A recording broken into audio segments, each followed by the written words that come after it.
ఇటీవల భారీ భూకంపంతో అతలాకుతలమైన మయన్మార్లో పరిస్థితి దారుణంగా ఉంది. ఈ నేపథ్యంలోనే ఇప్పటికే ఆపరేషన్ బ్రహ్మ పేరుతో ప్రారంభించిన సహాయక చర్యల్లో భాగంగా భారత్ రోబోటిక్స్ మ్యూల్స్తో శిథిలాల కింద వెతుకుతున్నారు. సిబ్బంది వెళ్లలేని చోటికి వీటిని పంపిస్తున్నారు. గత మార్చి 28న సంభవించిన భూకంపం కారణంగా ఇక్కడ 3000 మందికి పైగా మరణించినట్లు అధికారిక సమాచారం.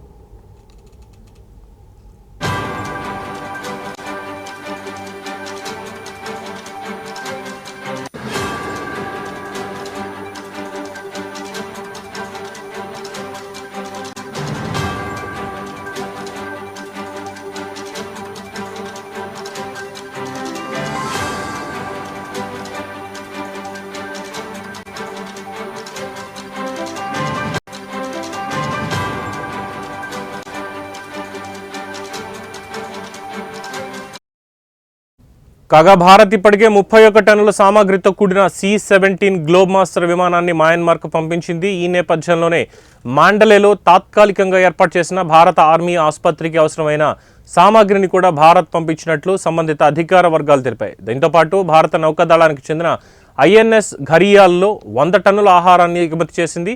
క్వాడ్ దేశాలైన భారత్, ఆస్ట్రేలియా, అమెరికా, జపాన్లు మయన్మార్ను ఆదుకునేందుకు $20 మిలియన్ ఆర్థిక సహాయంగా అందజేసినట్టు అధికార వర్గాలు వెల్లడించాయి.